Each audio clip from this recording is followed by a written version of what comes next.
Now let me make a quick point here. What I mean by your last 3 pounds of fat, that doesn't necessarily, it could also be your first 3 pounds of fat. Does that make sense? Because for some people, losing the first three is the hardest part. And I think you guys will agree with me on that. And we're going to talk about that. And for other people, it's losing those last stubborn 3 pounds of fat is the hardest part. And this young lady down below here, her name is JJ, and she's actually on the call tonight. And if she wants, I'll actually even let her come on and talk if she feels like it. But in the time being, I'll just explain now what she, and here's why she's a great example, is that this is obviously more than 7 days, but the point I'm making with her photos is that each photo here represents 1 month. So the blue swimsuit is the starting photo, and this is after 1 month. The pink tank top is after 2, and the blue tank top is after 3 months. So one thing, as you can tell, she got a little bit leaner every month. It was incremental progress. And you can even tell a big jump from every single month is a big jump. And next month, we'll see an even bigger jump. We'll see even more definition in fat loss. So she's a great example because she keeps burning off, 3 pounds a month, basically, of fat. So yeah, that's a great starting point. So real quick, a little bit about me for you guys that might not have been on one of my webinars before.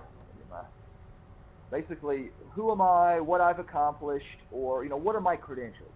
Get that level. What have you done? What are your credentials? Basically, I'm a former full scholarship collegiate athlete and strength coach, and this is actually me right here in the photo, the guy in the middle. This is actually from 1998. We actually beat Florida State this game, who was actually the #1 ranked team in the nation at the time. And when I got done playing football, I lost 50 pounds and went from about, I think, 21% body fat down to 5% in 16 weeks. So I definitely wanted to practice what I preached. And I've had over 100 successful client transformations, as well as case studies of people that have really bought in and changed their life. And we have a handful of folks right now on board that are still doing that. And I've had, I want to say, 24 published articles. At the time they were published on the fitness website, which they were published on at that point in time, it was the highest paying fitness website in the world. So that was cool, and I'm proud of that. So let's get rolling here. So today you're going to learn the intangibles of fat loss. Now, what does intangibles mean? Here's what it means to me. This is, you guys who have watched my webinars before, I'm not usually going to sit here and give you little scientific textbook terms and equations and formulas and tell you to eat 18.6 grams of carbs per 20 pounds of body weight or whatever little crazy formula a lot of people like to do. That's just not what I do. Instead, I'm the kind of guy that looks at the forest for the trees. I want to see the bigger picture. And oftentimes, if not always, what I found from the frontline trenches experience as someone that's lost a bunch of fat from my college football days and helped hundreds of people is that the biggest thing, in my opinion, are the intangibles. Yeah, you got to have the right map. I'm a big fan of that. You've got to have that. But guess what? If your mind's not right and you're doing other stuff out of whack, it's not going to work. Let's talk about that. Number one, the 3 biggest intangibles that you've got to learn, and I'm going to tell you how to deal with these as we go. Let's take them one at a time, is your emotions. Okay? Number 2 is your perceptions, what you perceive. How do you perceive things? And then lastly is a self-defeating attitude. And we're going to just really dig into each one of these as we go. So listen to me and listen closely. If you guys can trust me that these are so crucially important to you burning off the first 3 pounds of fat or the last 3 pounds. Because as your mind goes and your thoughts go, so go your body. And so go your success. Emotions are the destroyers of healthy diets. Now let's talk about that. Now, oftentimes, for those of you that are on board or have looked at the journals on my message board, that oftentimes someone will be losing fat, but they'll have indigestion, or they'll eat a big salad and feel puffy, or they'll have their time of the month and feel like they're retaining water and feel a little bit bloated. And that's not fat, okay? You can't feel fat, you can't feel bloated, and you can't feel puffy, all right? What you can feel is hunger, pain, hot, or cold, okay? Hot, cold, pain, hunger, those are sensations that stimulate the nervous system that you feel, okay? When people say, I feel fat, I feel bloated, I feel puffy, you can't feel bloated, fat, or puffy. When you're saying, I feel fat, I feel bloated, what they really mean is it's referring to your feelings, okay? Your feelings are emotions, in this case, okay? You can't feel bloated. What does bloated feel like? You can't feel bloated. And you guys can laugh at this all you want, but it's a lot of people, they get indigestion, or they eat a big meal or a salad, or they'll have whatever, and they'll be retaining water, and their pants will be a little bit tighter, and they'll literally think that's fat. I've had people that will eat a big salad and with a bunch of raw spinach leaves and kale and mixed greens, and and they'll get a little bit bloated, in the lower abdomen midsection area, and they'll think it's fat. Nothing could be further from the truth. And when people do that, it drives them crazy. It leads to doubt. It leads to feelings of that they're lost and they're on the wrong path. And when you believe you can't be successful, your actions follow through. Your actions will lead you off the path. So you see where I'm going with this? It's vital that you understand what's going on. So let's move on. So that's big. People also, and this is, guys, I know I've said it before, and I'm just going to say it again. People think that you must be hungry to burn fat. Okay? So if you eat a big bowl of salad with avocado and lean ground beef, you're not going to be hungry. You're going to be satisfied, and you might even be full. Okay? If you eat a cup of oatmeal and some egg whites or whatever it is you eat, you're going to be full. Okay? And if someone's full, they think, a lot of people think it has to hurt to burn fat. That they have to be in pain, they have to be hungry to burn fat. That's a pernicious lie. Okay? Don't take the bait. Now, you might be a little bit hungry 2 hours after a meal, all right? But there's nothing wrong with that. But you shouldn't be chronically hungry all the time. And also, people think that feeling full will result in a fat gain. And this is, people feel guilty for feeling full. And sometimes people get full and they'll get a tiny bit bloated for whatever reason, and they think they're getting fatter. You've got to understand that fat loss or fat gain, well, fat loss count, fat gain doesn't happen on the hourly basis or even really on a daily basis, okay? It's over a period of days, if not weeks. And for those of you on board, you always know that the number one thing I always say is execute your program and sustain it for an entire month and submit a progress chart. And that's when we make the final call. That's when we'll know for sure if you made progress. What if you're bloated and puffy all throughout the month, and at the end of the month, you've lost a ½ inch off your weight? That's good. That's a success. That's my whole point. Let's move on. Okay, false perceptions. You guys, you've got to watch this. This is crucial. And in fact, I did this slide right here in honor of a young lady who I'm actually very impressed with. And I did an interview with her, which is going to be on a different, actually very highly ranking website, which I'm not going to name right now. But I don't want to tell too much about her, but she's a very bright young lady. She's 22, and she, I don't want to give away too much more information, but she's just a really smart young lady. And I actually did an interview with her, and she was going to be on this interview, but she didn't make it. But my point being is that we were actually discussed this on our phone interview. So I'm going to actually send her this webinar after I'm done, and I'll let her chime in, and hopefully I'll get her on the webinar down the road. But anyway, let me keep going here. So I can't tell you how many times I've heard people say, I need my treat. I need my junk food meal. I need my cheat meal. Well, my favorite I need my refeed meal. Raise your hand. Stand up and be counted right now. I want you to stand up and be counted right now if you think a refeed meal is necessary. Type in the chat bar right now. So I'm here to tell you, you don't need that. You don't need a junk food meal. And now let me correct that. It matters what your refeed meal is. A cup of oatmeal is fine. An 8-ounce sweet potato is fine. Baked potato, whatever. But and I put Swedish fish. You could use gummy worms. You could plug in, I don't know, caramel corn, whatever. Any little candy food that has absolutely zero zilch value, nada, none. And I see someone actually type in the chat bar here something that I was laughing at it. But Claudia, I'll get to that in a minute. Let me keep rolling. So that's a huge false perception. And I'm going to talk more about this in a minute, so I don't want to beat it up too much.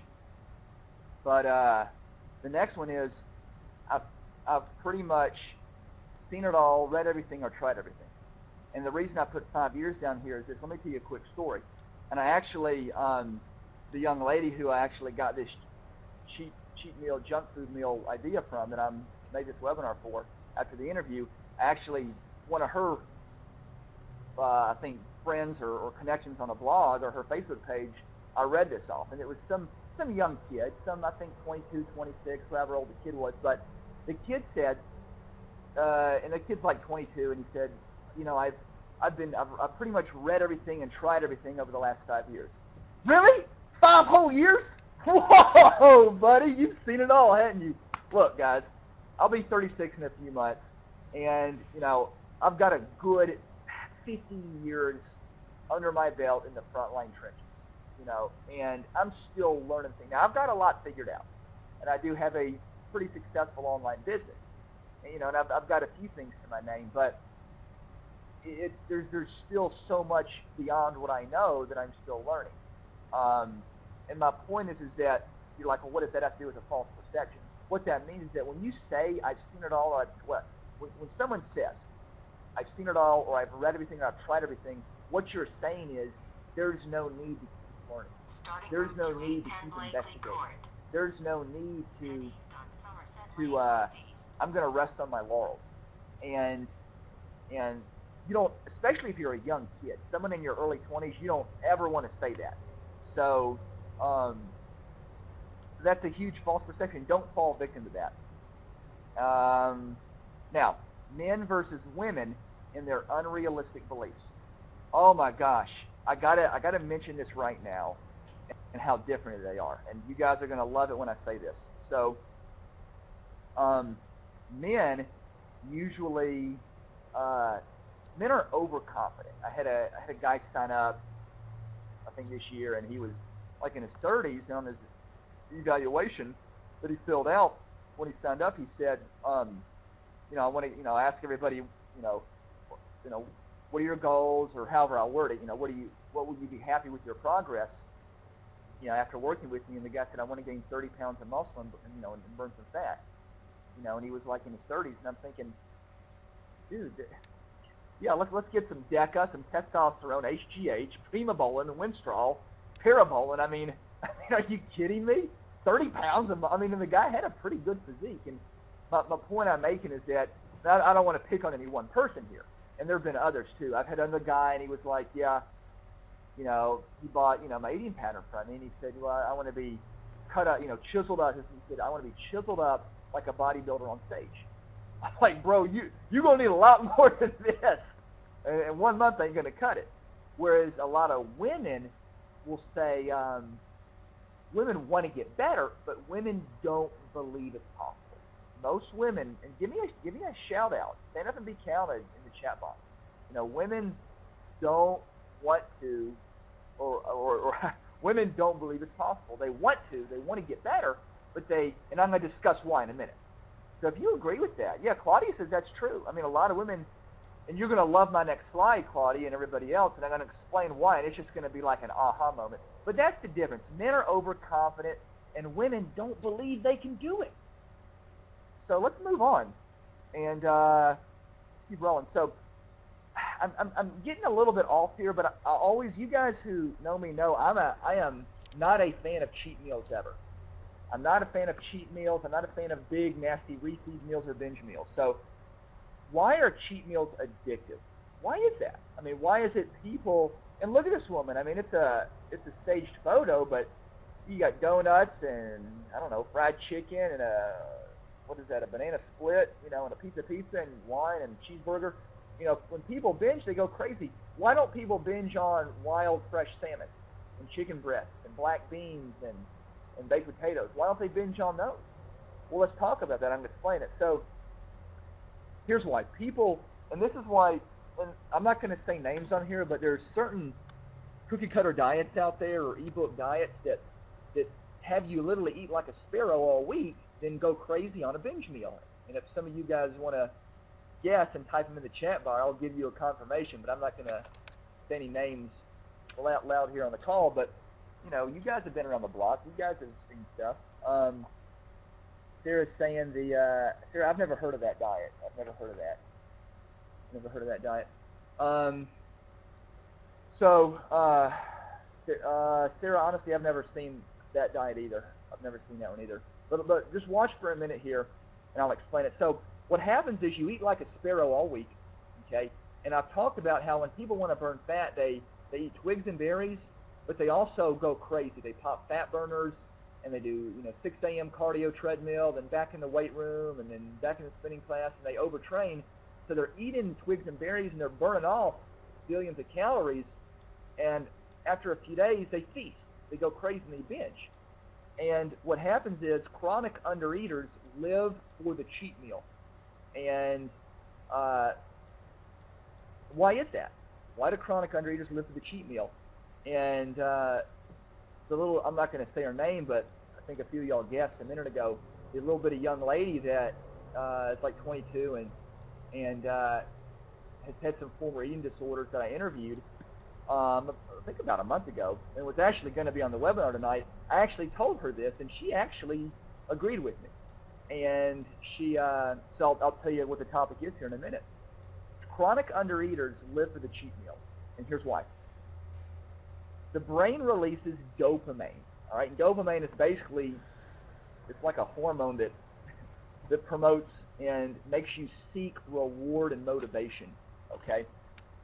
And it's a chemical release, and basically what it does is the sight or smell of food, more is released in drug addicts, pornography addicts, gambling addicts, and you guessed it, binging addicts. And this triggers severe jailbreak binges. Okay? Now check this out. Now watch this. Watch this. If you're a severe undereater, and you're a chronic undereater, when you binge, watch this, and you starve all week, that creates an even more profound endorphin release. So the dopamine makes you crave it more and promotes the binging, the jailbreak binges. But if you're just moderately hungry and you eat pizza and a Coke and a cheeseburger, you'll feel euphoric for the first few minutes. And that's an endorphin rush, okay? But you'll feel awful 30 minutes or an hour later, okay? If y'all watched the movie, I don't want to get too off topic, but if you watched the movie Super Size Me, that was 5 or 6 or 7 years old, but I actually saw that movie. I forgot the guy's name, Spurlock or whatever, who did the documentary, and he'd eat junk food from McDonald's literally every meal.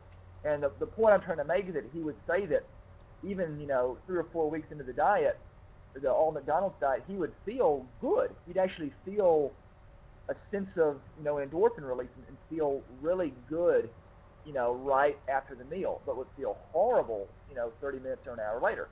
The point I'm making is that endorphin rush is going to be amplified and multiplied if you're already starving. Does that make sense?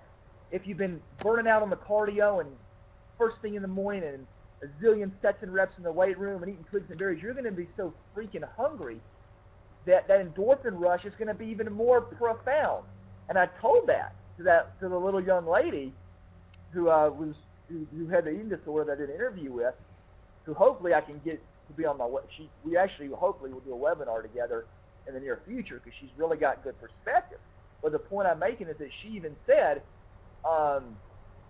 she agreed. She actually, agreed to somewhat with that. So it's just stuff that, you're not going to read in textbooks, and you're not going to really read in fitness articles. This is stuff that you just got to have frontline experience in the frontline trenches.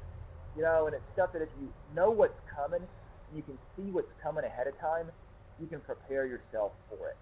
And it'll make a big difference in your success. So let's move on. So what happens is, after you jailbreak binge, you're hungover, you feel guilty as sin with self-hate, and you pop 2 fat burners the very next morning at 5 a.m. and run for 45 minutes. Wash, rinse, repeat. So there's just no benefit to cheat meals, binge meals, big refeed meals. So now let's keep moving here. And I'm going to bring up this young lady even again. I'll keep this like the 3rd or 4th time I mentioned her, and hopefully I can get on a webinar. You guys will love it. She's been there, and she agrees with some of this. And I asked her this question. So here's what I said, is that you will never need a cheat meal or junk food meal ever in your life. You'll never need it. And I told this to the young lady. And the young lady, she's had, I think she had battled with anorexia and maybe bulimia, I forget, but she has overcome it, and she looks great now and is healthy. But my point is, I told that to her. And she still likes to eat, some junk food and stuff. And so I told her, you'll never eat. And she said, well, I just like the taste. And I put down here, I just stuck in pizza, but I love the taste. That's a typical excuse that I hear from people. One of my little godchildren said that too. I said, you won't need junk food if you eat enough healthy food. Guess what, guys? Newsflash. I like chocolate. I like pizza.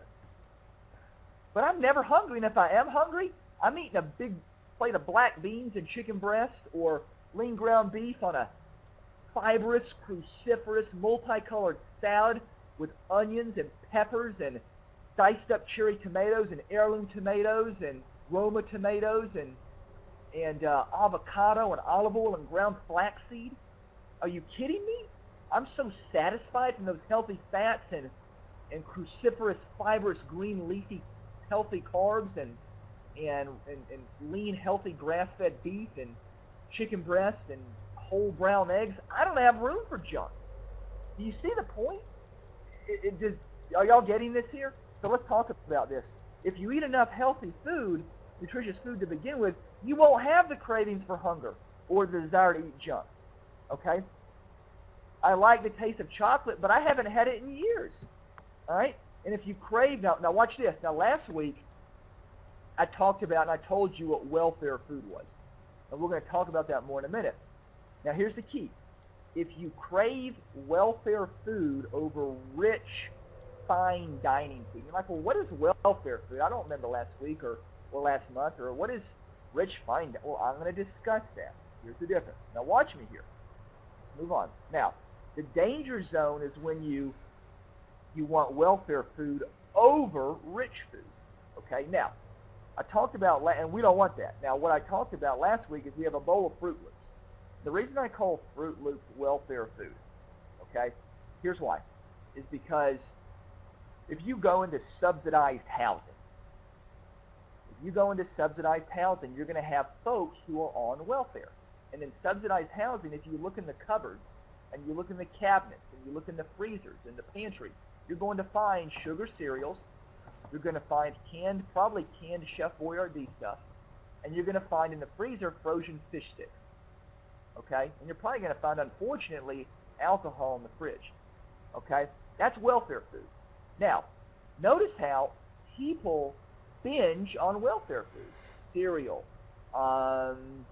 candies, ice cream. Now, look at the left-hand side over here.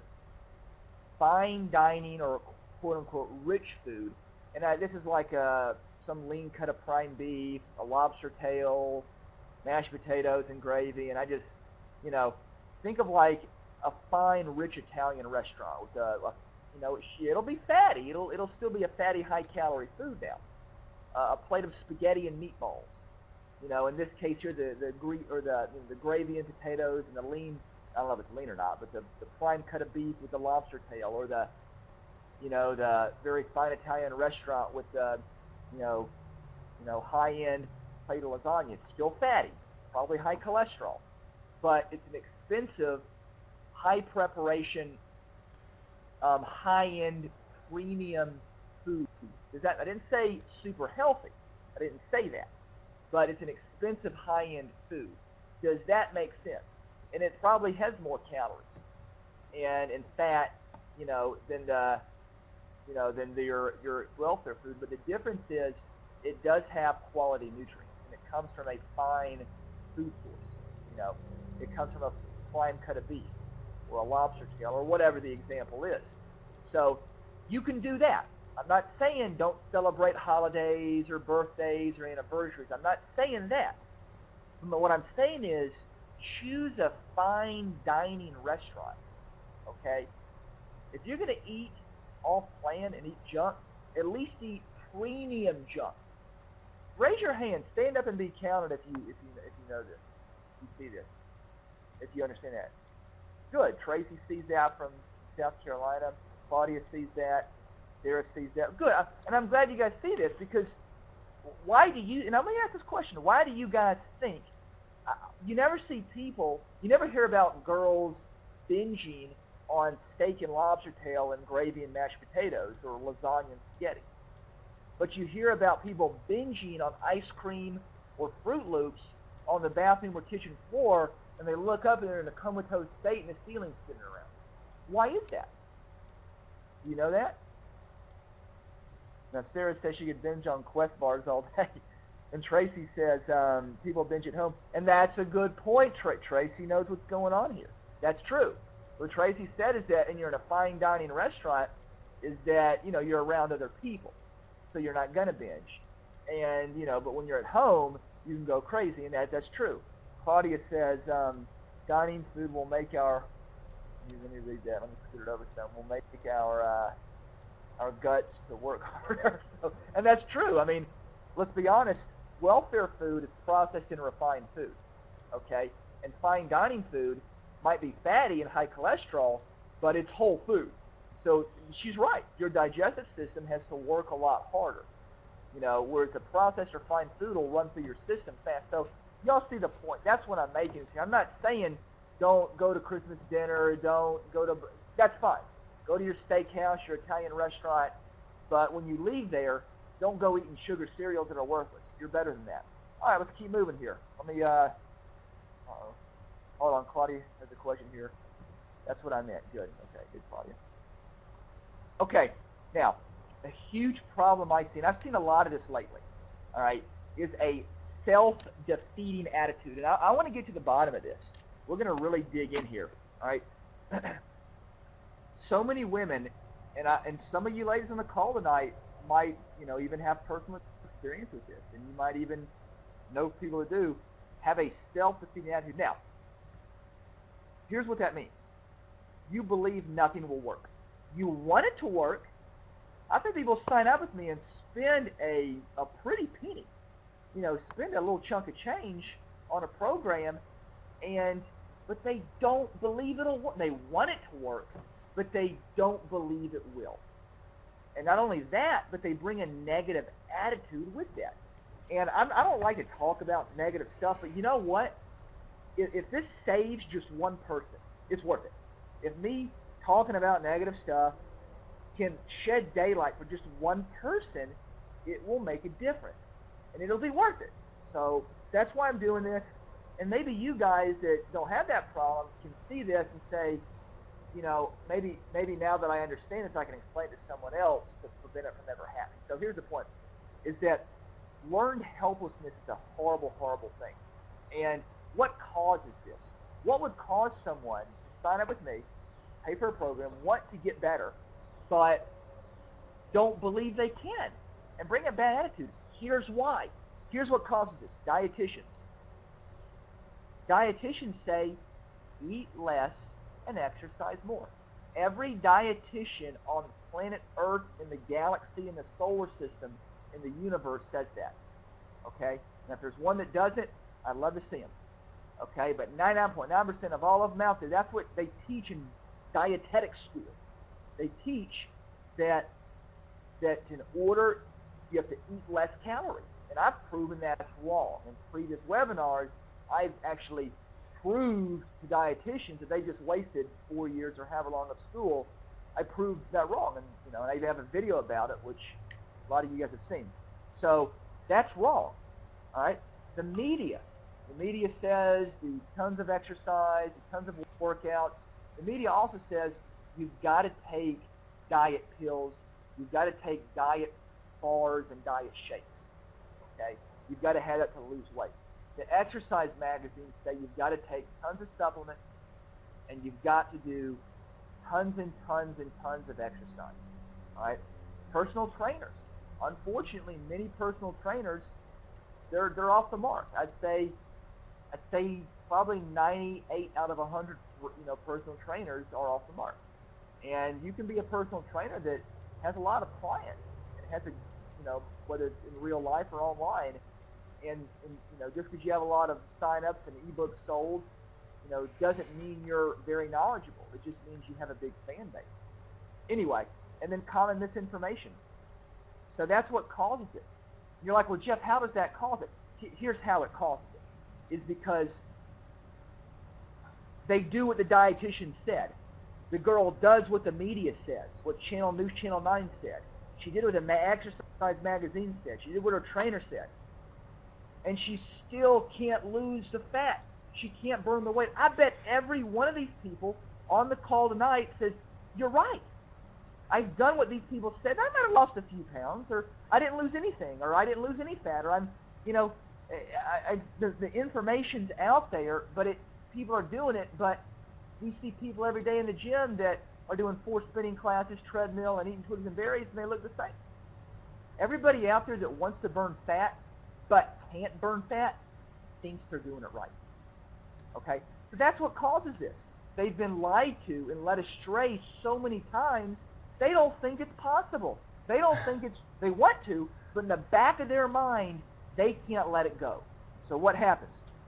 They follow the 2 biggest lies: exercise more and eat less. And I want to, and JJ is saying that they're afraid of change, and they are. And here's why they're afraid of change, JJ, because they don't believe that eating more food and exercising less, which is what I preach, will work. They don't believe that, because it goes against what they've been told for so many years, even though what they've been told hasn't produced. Is this making sense? Now here's what happens. I didn't write this as a PowerPoint bullet up here, so I'm just going to talk for give me about 1 more minute, then we'll move the slide. But here's what happens is that people, follow me now, people, they buy a program, they sign up believing it's not going to work. They think it won't work.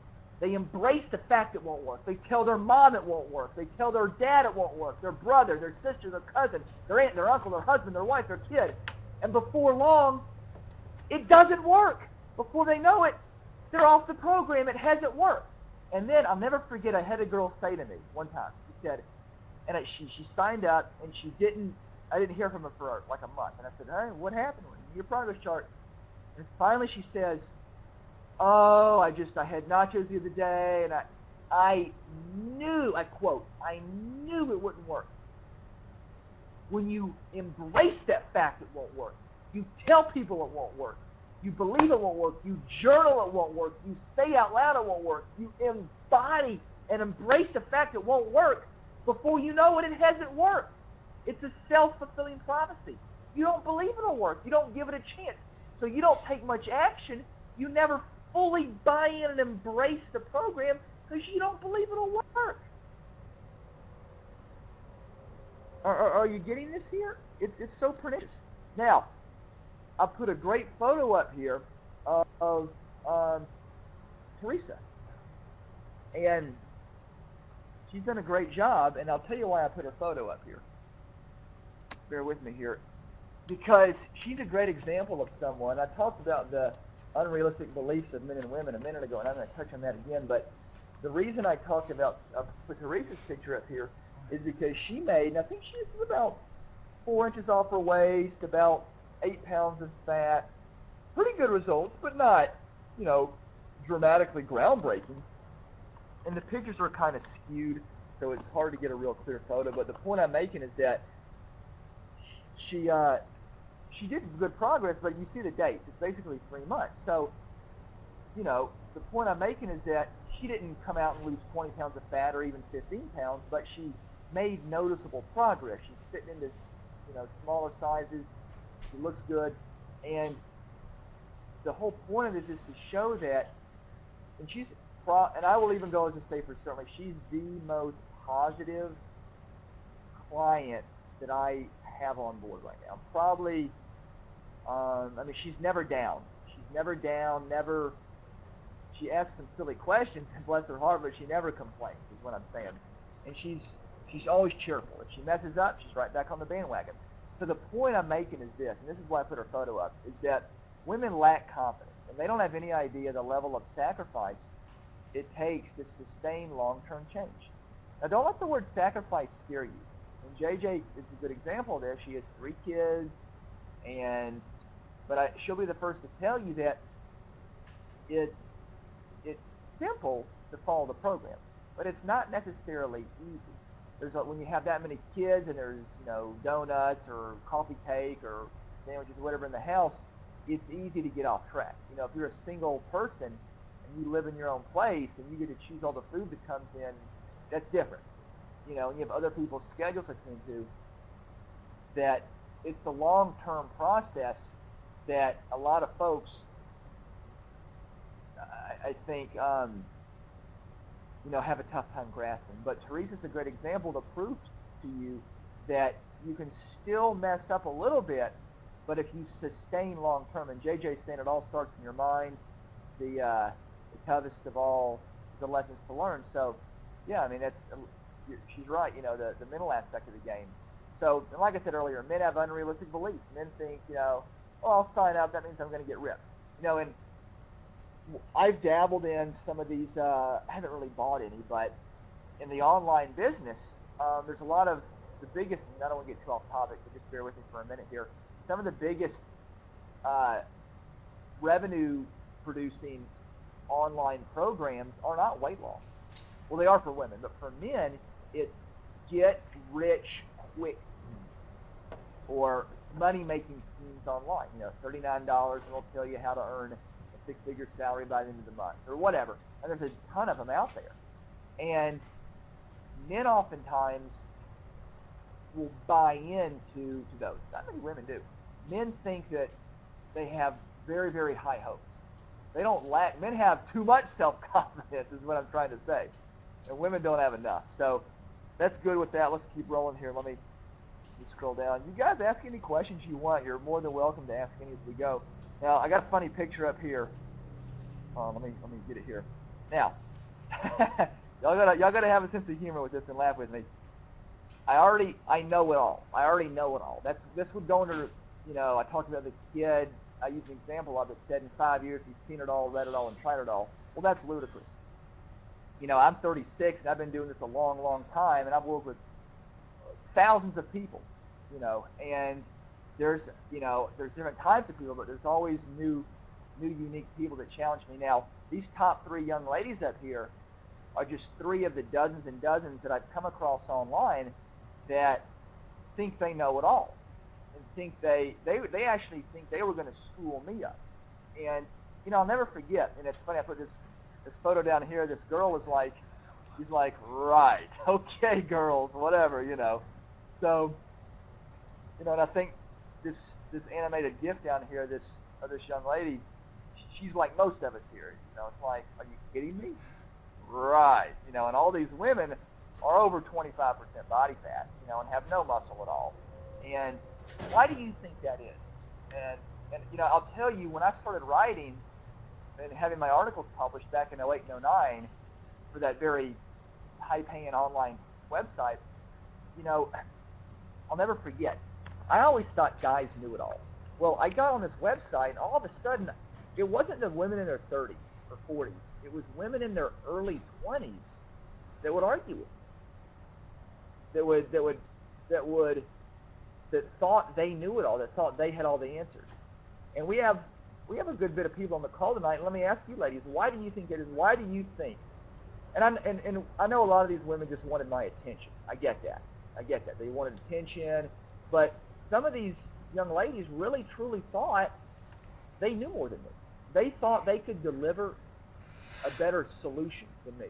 Why do you think that is? why do you think someone that doesn't look like they exercise, these young pretty ladies, that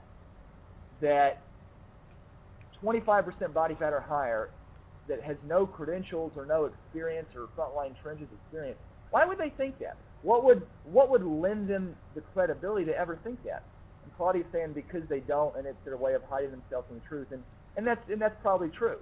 I think that has a lot to do with it, but and I'm doing this to make a point. I don't want to beat up and just beat up younger clueless little women here. That's not the goal. The point I'm trying to make is that some of these young ladies, they truly did. They really truly think that they could school me up, and I'll get it occasionally on Facebook.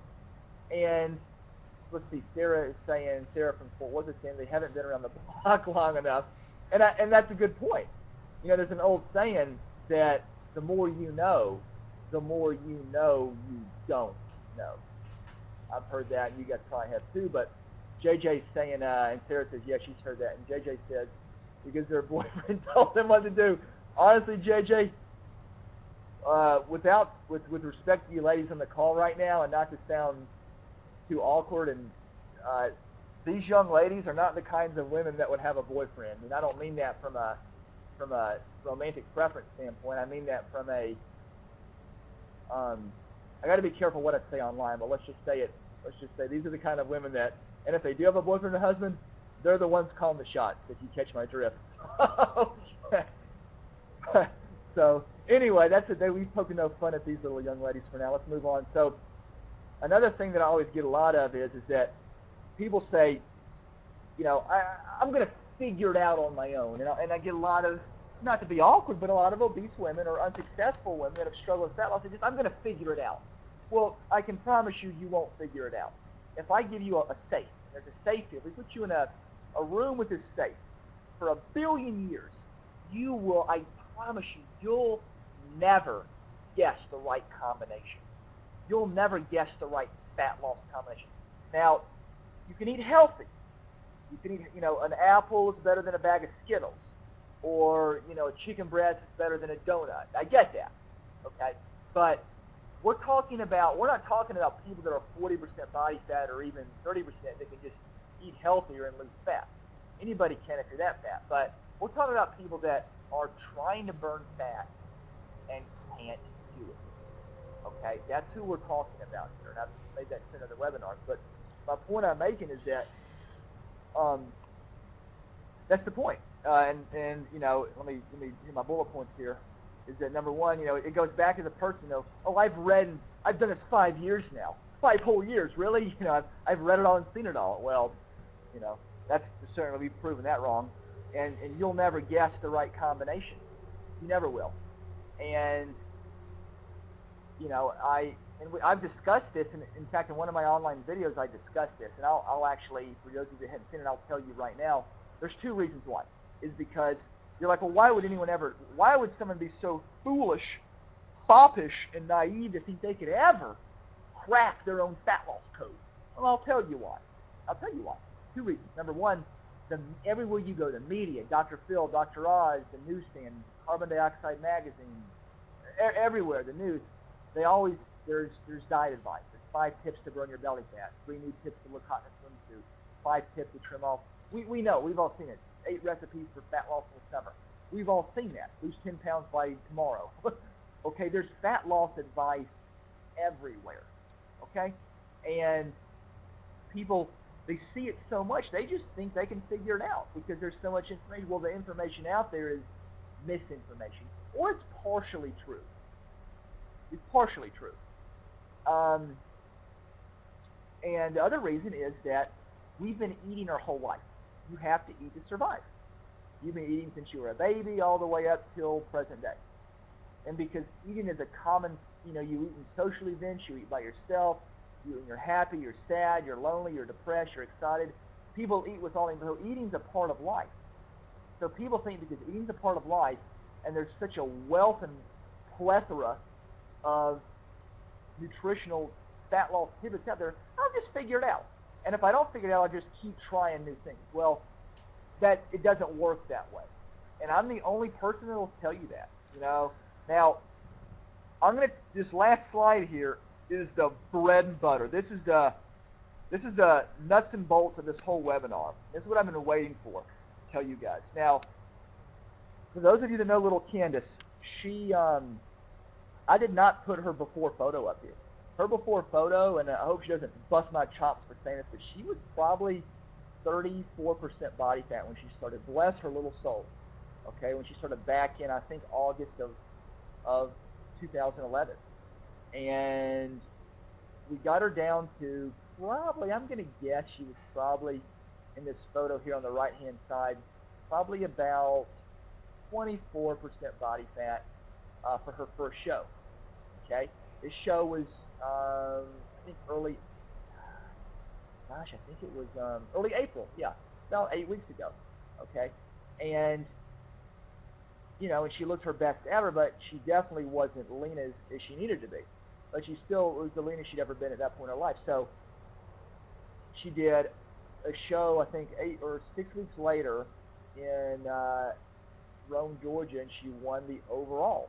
Then she did a show in Chattanooga last week, or actually 2 weekends ago, which was about, 8-9 days ago, and won, I think, 4th place. And this photo here was just actually 2 days ago, if I'm not mistaken, Saturday, and she won 2nd place and qualified for nationals because it was a big show. You have to make top 3.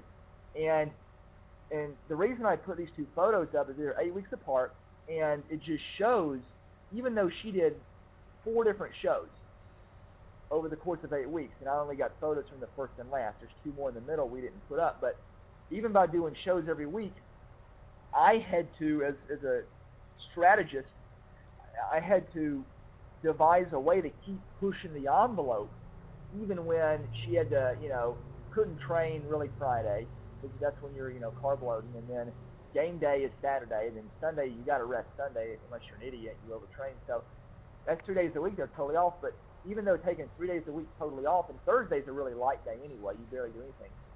Basically only 3 true training days a week. For those weeks, we still made this much progress. Follow me now. So what I'm the first bullet point here is the adjustment of the supplement protocol. The supplement she took, we would constantly plug in new things. Now, for those of you that are on board, I have a very short list of supplements. 5, maybe 8 supplements, and the ones you're taking, they're not like CO2, Super Pump Explode, or they're not what I call chrome and flashy supplements that are more, the supplements I'm about are fish oil, ZMA, digestive enzymes. They're not as expensive, and they're more geared towards your health and getting you pumped up. Does that make sense? Does that kind of make sense? So the point I'm making is that regardless of what type of supplement it is, we kept tweaking it. When we really went hardcore these last 3 or 4 weeks, we had to add some new stuff in, and it helped. She definitely gained the muscle. She only, in these photos here, she's lost almost 9 pounds of fat, but she's only lost about 3 or 4 pounds of scale weight. Claudia's asking, was she in the victory phase? Oh yes, Claudia. Claudia, guys, in the victory, I'll stop here and let me address this.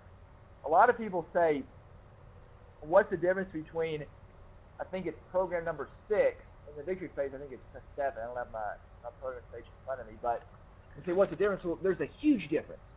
And, and I think it's 6, don't quote me, guys, but it's the program right before the victory phase where you get the metabolic combined with, basically your training combined with your eating program. And people say, what's the difference? Well, the difference is that's just training to, it's just what you get. But the victory phase, everything changes. I don't charge a whole lot more from that to the victory, but in the victory, you're getting a lot more. Does that make sense? You're getting a tremendous amount of tweaking, of on the job, on the ball training, manipulating, and you have a watchful eye on you at all times. And I don't always do this, but if need be, you get phone access. I'm not a fan of that, but I offer it if the person needs it. They can get phone access to calls. But anyway, and it's for serious people. Vicky is on that now, um, and Candace is, and had someone else do it, but they went out of town. But my point I'm making is that it's for people that want to do a photo shoot or a show, and even if you don't do a contest or a photo shoot, but you absolutely, and some women need that. Some women, if just might have a high estrogen level or a little bit older, whatever, they just have super stubborn fat. They need that. And a lot of women will do the OMEP, and they'll do it half-assed, and they'll just quit. And some women will do a good job on the OMEP, but they'll give up because they only lose 2 pounds of fat the first month. Remember, we're all different, guys. JJ is totally different than Vicky. And I need to get photos of Vicky. She's done a great job, but she's like Candace in that she just is slower progress. JJ has done a great job, but JJ is, I knew when I saw her before photo, I knew I have a very good eye for somatotypes and somatotype subtypes and identifying that's why I need photos for the program development. I'm telling you, if I see your photos, I can pinpoint your body fat, and I 9 times out of 10, I'm going to hit it on the money if you execute it. But my point I'm making is that Claudia asked, she is in the victory phase, and she had to be. I mean, she's the hardest working client I've ever had in my life, and I've had some hard workers, and I'm not taking away from other people, but this woman wanted it worse than anything else. Now, she had other things she even struggled with. Little Candace struggled with the whole the self-doubt. She struggled with that now, but she wanted it worse than anyone else, and she would not be denied. And she had a little bit of a hindrances she put herself through by the self-doubt, and she's gotten so much better at that now. Also, esoteric training design. It's like you have to be privy to an esoteric pursuit. I can't tell you, and I'm not going to say any names, but I do want to use an example. There's a local guy that, you guys won't even know him, but he's I don't want to give away too much info here, but I got to be careful how I say this. He's in the bodybuilding scene, and he owns a couple establishments, and that cater to the fitness competitor, and he has a very good eye. He can tell you if you need to eat more carbs, or you need to carb up or cut water. He has a very good eye for physiques, and a lot of people do. But I'm just using this guy as an example. And they'll tell you, you need to bring down your quads or bring out your delts. And you guys have heard that. I'm sure you women on here have heard that before. But here's the problem with something like that. They're good at identifying what to do, but they're way off the mark. And I want to be respectful. They're lacking in the program design department. They can point you in the right direction, but they don't know how to tell you to get there. Does that make sense? So they can tell you what you need to do, they just don't know how to do it. And the problem with that is they don't know that they don't know how to do it. So people like that will tell you what to do, then they'll try to tell you specific exercises on how to do it, and they're just not correct. And one of my talents, and I'm a no BS kind of guy, and I have my weaknesses, but I also have my talents, and I don't have a problem telling about my talents. I'm very good at program design, whether it's training or eating, and I'm also very good at relating to people, especially women, the challenges with food they go through. And I've gotten that from working with women many years, and many, I don't want to be awkward, but many crazy, possessed by food women, in real life and online. And that's what I'm good at. And I'm very talented with program design, exercise, and as well as eating. So, but in Candace's case, it was just the training that the last 8 weeks. Here's what we did over the 8 weeks that covered these 2 before and after photos. The supplements change and the training, but watch this. The eating stays the same. Her eating stays the same. When you cut your eating down low and you trim it down, where do you go from there? You can't go much lower. You really can't. You really can't go much lower. And um, a lot of people don't know that. They want to try to keep stripping food. Well, once you get down really low in the food, in the food department, you know, you're better off overloading the training and keeping the food static. So that's what I did with her. And I've learned that. That's something you won't read in Flex magazine. You won't read in Carbon Dioxide magazine. That's something you're not going to hear from a guru. You won't read that in a certification manual. But that's part of my secret. The last 8, maybe even 10 weeks, we didn't cut our food down. Now we switched it up some, but it was basically the same stuff. So it's people need to know that. People think that you have to keep trimming the food, and dietitians love it. A dietitian would have said, no, keep stripping calories. Well, where do you go? 800 a day? Then what? 400? I mean, at some point you got to stabilize your food and just keep hitting the training. So that's what she did. Now, you guys know me. I'm a no BS kind of guy. I tell it like it is. I'll give you tough love. Even if you don't want to hear it, I'll tell you. I don't intentionally tear people down, but I'll tell you if you're off base, but I'll also tell you if you're right. And even if I don't like you, but you're right, I'll still give you props. And that's one thing I've always done. So, if you like this webinar tonight, go on my Facebook page, and there's my Facebook URL below. And when this is over tonight, we'll go a few more minutes, but when this is over, if you liked it, go on there and tell me what you liked. Say, hey, I learned some good things. And if you didn't like it, say, hey, you suck. Hopefully you won't say that. Or if you thought, hey, you did a few good things, but work on this or that, that's fine too.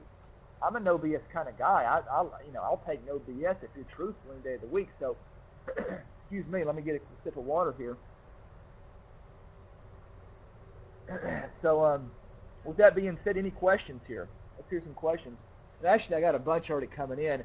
I'll just start answering them. So, I got one from, and you can ask me, by the way, you can ask about stuff we covered tonight. You can ask about programs. You can ask about diet stuff. You can ask about, basically anything. I might not answer it, but you're welcome to ask it. So, I got a bunch already lined up. We got Latoya from San Jose, California.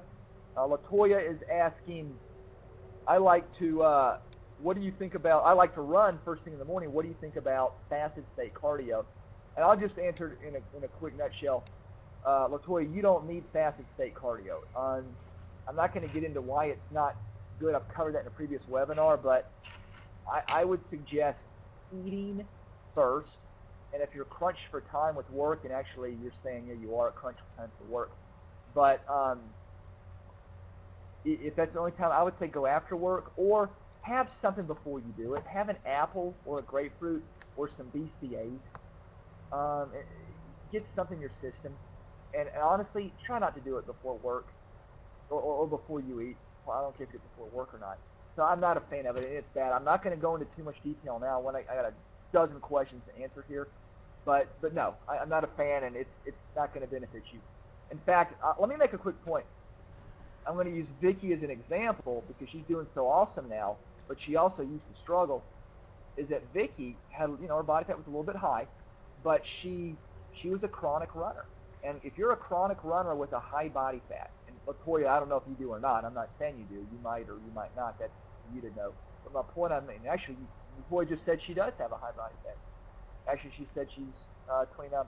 So anyway, so yeah, you would be there, but that's a good point. Thank you for sharing that, by the way. But the reason I mention that is that women with a high body fat that love to chronically run first thing in the morning, empty stomach, where do you go from there? If you want to burn fat, where do you go? Well, you have to cut back. And cutting back in your mind is going to make you think, there's no way I can quit doing that and burn. If I'm running empty stomach first thing every morning and I'm already fat, there's no way if I stop running empty stomach every morning, I'm going to burn fat. Well, it is if you eat the right foods. And that's all I'm going to say. Let's move on. Sarah from Fort Worth, Texas says, what would be the one thing you say to someone who doesn't like to binge but enjoys the act of eating? And she says, Quest bars. You know, I don't know what Quest bars are. Are they an energy bar or are they more like granola bars? A lot of these bars, they're processed refined foods, and they usually have a lot of sugar alcohols. And even if they don't have sugar alcohols, my point is that they're a processed refined food. And when I eat, and I'll admit I eat a Quaker granola bar. I bought a box of them the other day. Candace told me about them at Trader Joe's, and I admit it. But I've got 6% body fat, so guess what? I'm going to eat them. I'll have one of those really twice a week. But you know, so I'm guilty as charged. But I just love the taste, and they're tiny, so I'm guilty as charged. But my point I'm making is that Sarah's talking about her Quest bars. I don't know what those are, but you know, it goes back to what I say. If you eat enough healthy, wholesome, whole foods, you won't have room to eat those Quest bars. Does that make sense, Sarah? Sarah, what that tells me is you're not eating enough food to begin with. You're not. And I'm going to call myself out. I've been eating the Quaker, they're not Quaker, they're Trader Joe's brand. They're really healthy, but it's a little bitty, tiny, like chocolate granola bars. And I've been having those recently, and I'll tell you why. Because when I go to the gym almost every day now, early morning, when you do that, and I do eat before I go, I'll eat oatmeal and eggs, it revs up your metabolism sky high. And what that does is it makes you hungry as hell. So before, when I wasn't doing that, I wasn't burning, my caloric expenditure wasn't as high. So I'm a lot hungrier now. And my point to you, Sarah, is that I guarantee you're not eating enough food, and you're not eating the right foods. So if you ate the right healthy food, Sarah, you wouldn't have the urge, the cravings, or the desire to eat the Quest bars. Claudia is saying, can you talk in another webinar about cellulite?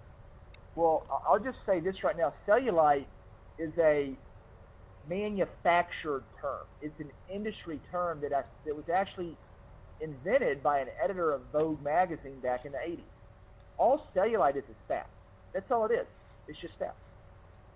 Did I answer your question, Claudia? Got a bunch more here. We have a question from Bethany from Charlotte, North Carolina. Bethany's saying, I do a boot camp 3 days a week, and I drag a sled during 2 of those days. What do you think about that, or what's your take on that? Well, sled work is awesome if you do it right. And, you know, I know JJ does boot camps, or actually instructs boot camps. Yeah, I mean, it depends on the drills you do, and I'm a big fan of sled work. In fact, the sled is probably the most effective tool that you can use. A lot of people think the Prowler is. I would say the sled is more. Let's see here. We got a bunch more. We have one from Nathan from South Indiana. Nathan is saying, are natural peanut butter and apples a good late night snack? Well, Nathan, it depends on what your goals are. If you're trying to pack on mass, then yeah, I mean, that would be good. But if you're a woman or a guy that's trying to burn fat and eat healthy, I wouldn't have that late at night. I'm not a fan of peanut butter late at night. It can be integrated, but peanut butter and apple, you know, apples are healthy, but no, I'm not a fan of that. And you need a protein source too stuck in there somewhere, at least an incomplete protein, or at least a complete protein source. All right, let's see who's next. We have Summer from Austin, Texas. Summer is saying, what is the best food for fat loss I can eat? And I'll tell you. I mean, I've actually talked about this. I will say a big, fibrous, cruciferous, multicolored salad. That's what I would say right now. It's gonna use the applied principle of volumetrics. It's going to add satiety, and it's going to stimulate it's a thermogenic food. And now it depends on what you make it with. Let me be clear on that. And depends on the right fat you add to it. I'm so that in my opinion is the best. And if you mix in the right protein and fat sources, that's the best. So I got to give a shout out to Erin from Atlanta. I got to tell you right now, she's probably the coolest, I mean, coolest client I've ever had on the program. I mean, this girl, she's one of these girls that like could be on the side of the road at a bus stop, a car could ride by and like spray her with mud puddle water, and she just smile and give the guy a thumbs up. I mean, if everybody had her was as cool as her, I mean, it'd be a breeze. So I don't know if she's even, I see her on the call. I don't know if she's listening in right now, but it's a great one. Let's see some more questions here. Does anybody else have any more questions? Anything about anything I covered tonight? Anything about nutrition? Anything about training? I'm getting one from, Aaron did hear that. I'm glad you heard that. You were definitely deserving of that. Definitely have a great attitude. You definitely do. That's very, very, very easy to work with. I don't know. I'm so used to so used to you ladies busting my balls, you know, chewing me out because you feel bloated today, or you're whatever else is going on. It's always my fault. I'm used to getting my balls sucked. So Erin takes a little bit easy on me. That's very kind of her. So, but does anybody else? Let's see. We have one here from, I don't know. Is it Shatrice? Shatrice, is that it? From Bowling Green, Kentucky. Is that right? I think so. Shatrice says, do squats make your legs too big? It's funny you asked that. I could talk about this all day. Some women need squats. Some definitely don't. I will say this, is that any woman, I don't care if you have legs the size of tree trunks or if you have bird legs, every woman out there can benefit from executing a well-performed squat. I'm not going to say they need to do them to failure or do them every week or to go ahead, but I'm saying just doing a moderate to light weight will benefit every woman in some way. Let me bring up one more point here before I wrap it up. Excuse me. Let me bring up one more point. I had a great post on my Facebook page tonight, and I put, it doesn't matter what glute exercise in the universe you do, it will never be very beneficial, or will never work unless you have proper hip activation. And I'm surprised, and I got about, I think, 9 or 10 or 11 likes on that. And I'm surprised I did, because a lot of people don't understand that. And it's really popular now and cool now to do lots of barbell hip thrusts. And I love Bulgarian split squats. I think those will hit the glutes better than anything. What else? I don't know. Walking lunges, step ups. But if you don't know how to activate and recruit, I like the word activate more, because activation comes before recruitment, if you can follow me here. An activation or stimulate during the warm-up process. If you can't do that to the musculature that surrounds the hips, then it's not going to matter. And I'm going to give you one quick example. And I should have put this. I don't know. I could probably put this video up now if y'all wanted to see it. I could just keep you on screen share and go to my YouTube. Do y'all want to see it? The girl I'm talking about, she's on my YouTube page. I think she's the most recent video. She has on, I think, a purple tank top. Claudia knows who I'm talking about. Who else do y'all want me to go grab the video and keep you on screen share? If I get 5 yeses, I'll do it. If not, I'll just verbally tell you here. Well, I'll just tell you. I'll say 2 yeses. If I get 3 more yeses, I'll go get it. But anyway, she is, and if y'all want to see it, I'll go find it. She's got great musculature, and she's very lean, and she's ripped and can get ripped and lean very easily. But Candy says yes. If I get a couple more yeses, I'll find the video, but I'll just keep rolling for now. But my point is, she was like second place at a big figure show. All right, so I got 5 yeses. Y'all talk me into it. I'll go get her video. I'm going to keep you guys on screen share here. So just bear with me. Bear with me here. Let me get the screen share. Still got you guys going here. I'll go pull it up real quick. Bear with me. I'll just pull it up right here and show you. the video I'm talking about. Well, let me get it if I can. All right, here we go. My point I'm making is that she, and I've known this girl for like 4 or 5 years, and she has a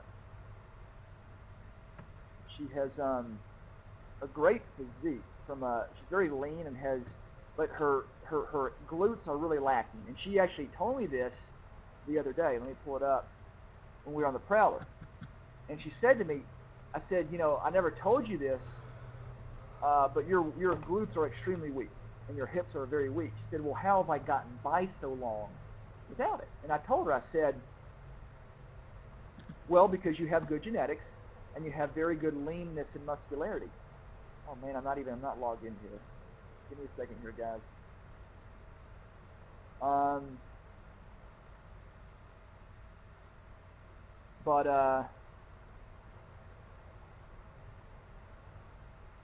And my point I'm making is that she, I told her, I said, if we could fix your hips, your glutes would develop far more. Your legs would. Let me grab. All right, I got my Firefox open. Here we go. Thanks for your patience, guys. I'll pull this up real quick. So here she is, and you'll see her physique right here. She's very lean, and she's ripped, but she needs more development in her hamstrings and her glutes, and she has horribly weak hips. And I'm going to show you a photo right here as soon as this advertisement gets the heck out of the way. All right, here we go, and the sound's actually on. All right, we're here today with Amber. She's about to take the Prowler with the sled attachment to the top of the hill. So take a look at her physique, and I'll make this bigger for you guys to see. She, and I apologize, my thumb's in the way down here, but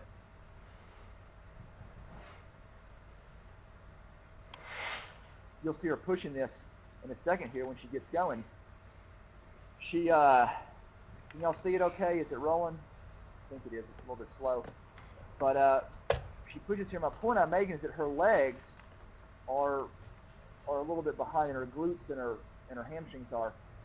And I'm using her as an example because she's got great genetics and is lean and got good muscularity. But, and I even told her this, if she were to strengthen and recruit her hips more through proper mobility and hip activation drills, then when she went to do the right, effective exercises, it would add even more development to her glutes. It would bring them out even more. It would develop them even more. But, and I know it looks like it's choppy on the screen share. Correct me if I'm wrong, but I don't know. But I don't know if you can see it well or not. It's playing fast on my screen. But the point I'm trying to make is that she's got good muscularity and good genetics, but has very weak hips. And if you can still squat the weight, but when she does squat, she doesn't go deep enough, and her legs kind of pinch in. So if you can, with proper foot placement and hip mobility and flexibility warm-up drills, and I'll take this off, I think you guys get the picture, you can overcome that, and it can lead to greater development. That's what I'm trying to say here. It can lead to greater development. Does that make sense, guys? Does that kind of sort of make sense? If you can activate yourself, and you can tap in and recruit everything that needs to be, you'll get greater development.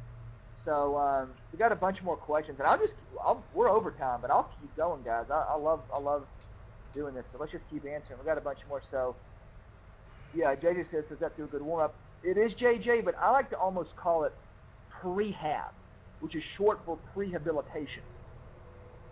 That's what that means. Claudia's saying, what about when you have a big glutes? Well, Claudia's saying, and I think she said she's Dominican, and I think some, especially Latinas have this. And I even talked about this in a previous Facebook post, how different races and ethnicities store fat differently. But we'll get to that later. And I can touch on that if you guys want to hear my take on that. But Claudia, for you, that's probably more. I've seen your photos, and you probably do have slightly more developed glutes. But if you want smaller glutes, what I'm going to say is lower your body fat. women say, I want smaller legs. Well, if you decrease your body fat, your glutes will get small, and your legs will. Because females traditionally store their fat in their hips, their thighs, and their, and their glutes. Men store fat in their midsection. I've seen a lot of guys with lean legs, but they'll have, love handles, and chubby bellies.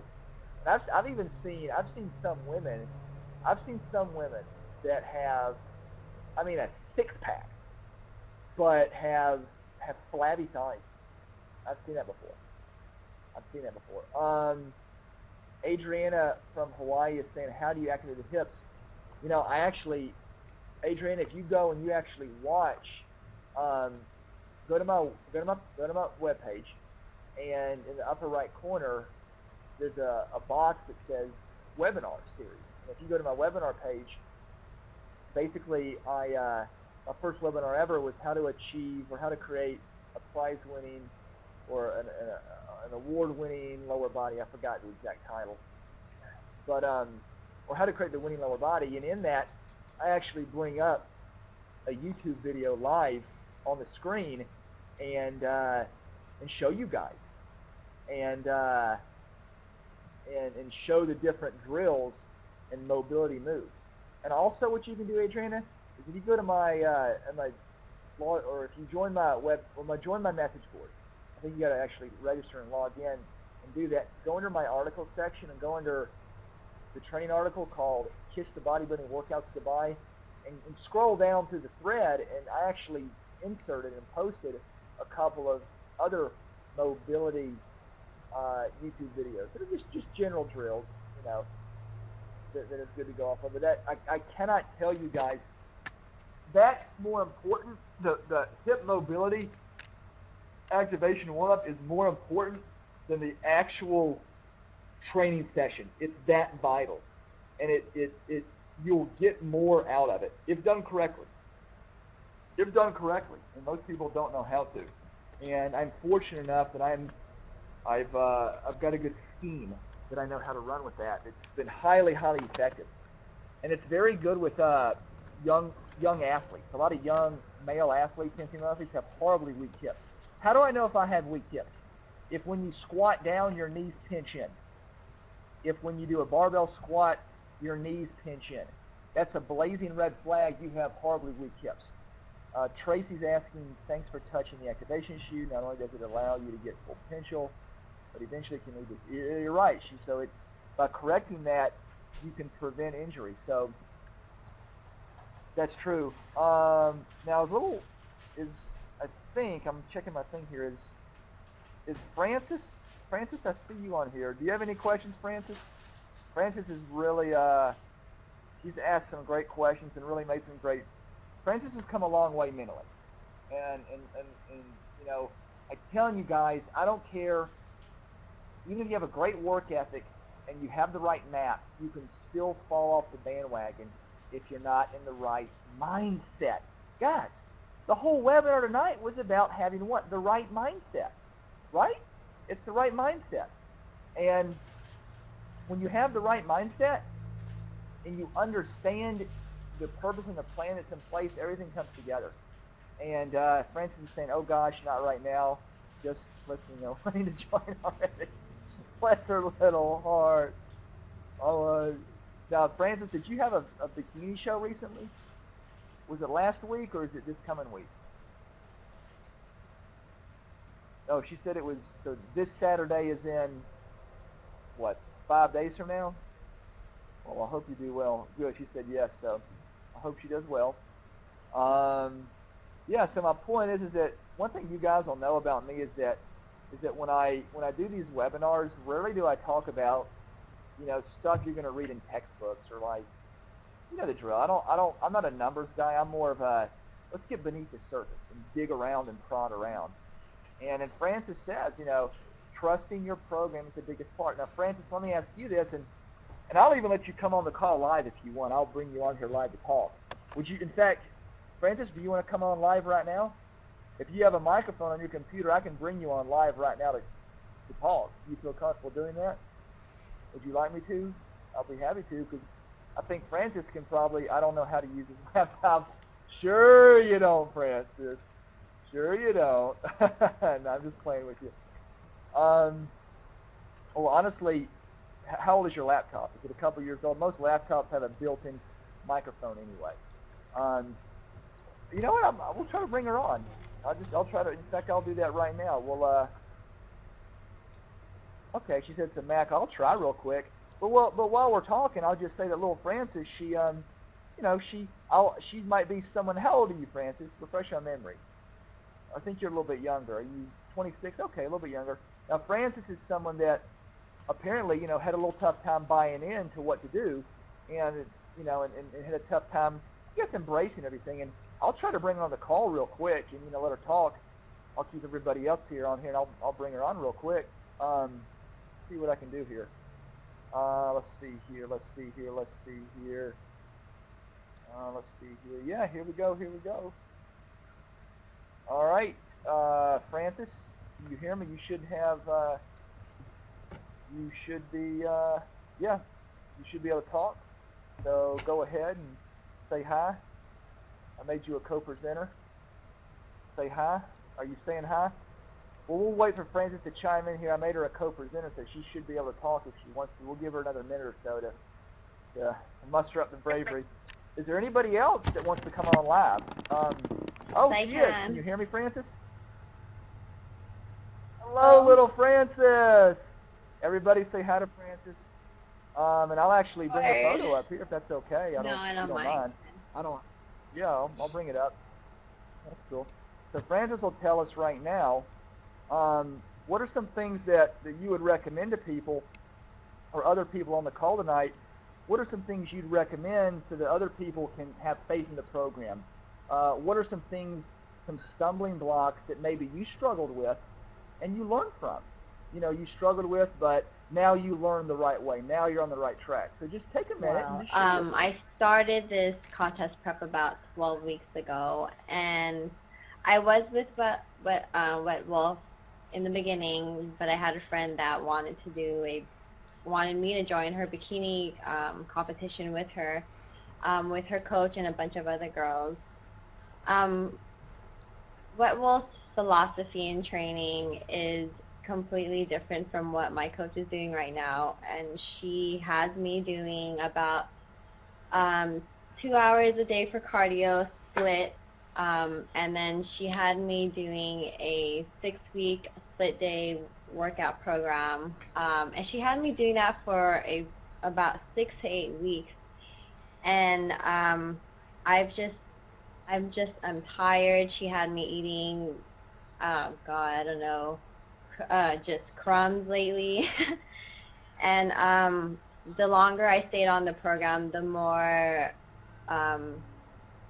I didn't see results that I wanted to. Also, she wasn't very responsive with the questions I had, and really looking at how my body was changing. And she actually gave me a cookie cutter diet that she gives the other girls. I was actually... Well, let me interrupt. Right, I agree with that. That's probably true. In fact, I know a lot of folks that fall victim to that. And then let me ask you this: why do you think you weren't able to see that 6 months ago, 3 months ago, or however long ago?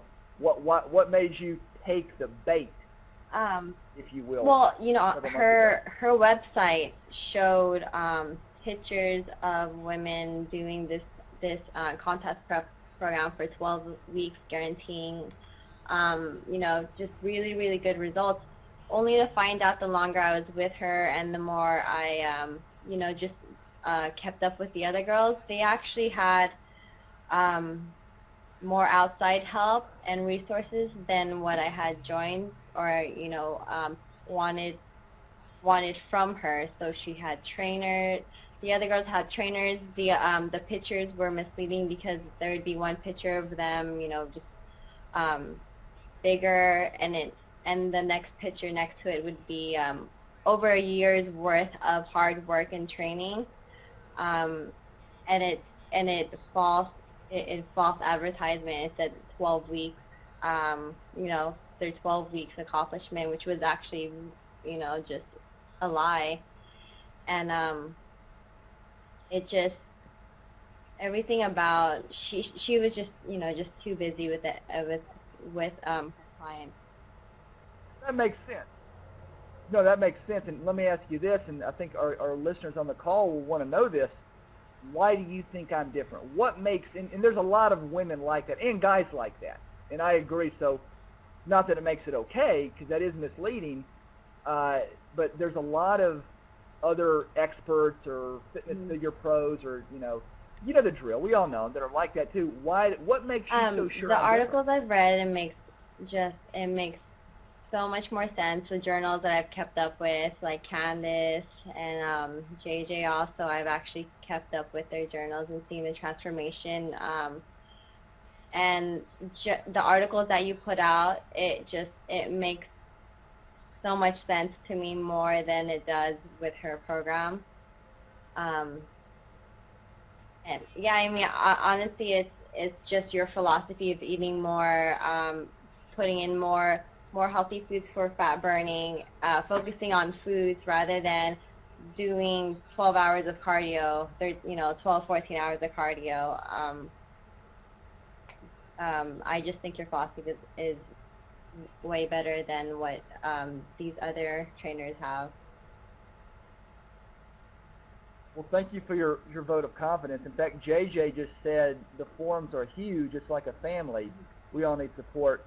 And JJ, if you want, I'll let you hop on here too in a minute if you want. You can think about that if you want to come on or not. Let me ask Francis now.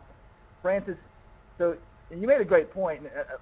I can't tell you, and I hope everybody listening hears this, is that in the last few years since I did have my articles published and had people sign up, I would always say to people, what made you sign up with me?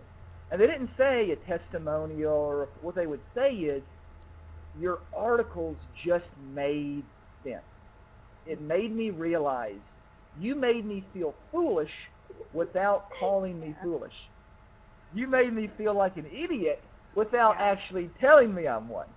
And that's something that I have a gift with. I'm good at that, and I'm good at, I guess it's a mix of sarcasm with just real world common sense experience, and it makes the light bulb come on and say, wow, you know what? It's probably not smart to do, 2 hours cardio. If anyone goes from, anyone doing 12 hours of cardio per week and then doing weights on top of that, not eating enough, of course you're going to see results, but it's not the optimum way to get the best results,